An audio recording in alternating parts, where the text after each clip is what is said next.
நிலையிலே எழுந்து வரும் பொழுது லப்பைக் அல்லாஹும்ம லப்பைக் லப்பைக் லா ஷரீக லக லப்பைக் இன்னல் ஹம்த வன் நிஅமத லக வல் முல்க் லா ஷரீக லக் என்று தல்பியாவை ஓதிக்கொண்டு வரும் எழுந்திருப்பார்கள்.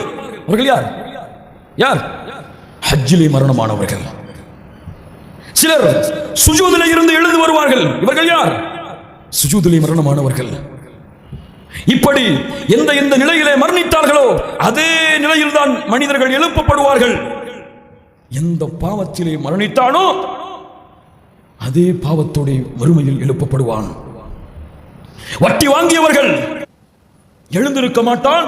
பைத்தியம் பிடித்தவனைப் போல விபச்சாரம் செய்தவன் அதே நிலையிலே மரணித்தால் தன்னுடைய மர்மஸ்தானத்தில் இருந்து சீலையும் சலத்தையும் வடித்தவனாக எழுந்திருப்பான்.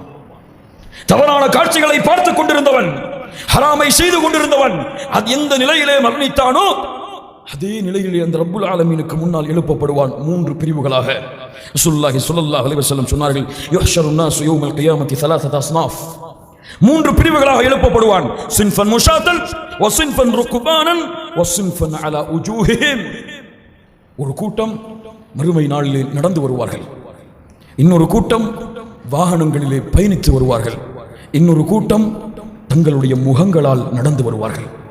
சஹாபாக்கள் கேட்டார்கள், அல்லாஹ்வுடைய தூதரே, வ கைஃப யம்ஷூன அலா உஜூஹிஹிம், எப்படி ஒரு மனிதனால் முகத்தால் நடக்க முடியும்?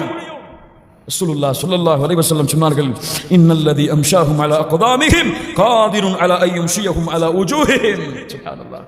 இந்த உலகத்திலே கால்களால் நடக்க சக்தி கொடுத்த அந்த அல்லாஹ்வால் நாளை மறுமையில் முகத்தால் நடப்பதற்கு சக்தி கொடுக்க முடியாதா? அல்லாஹ் ஆற்றல் உள்ளவன். எழுந்து நடந்து வருவார்கள்.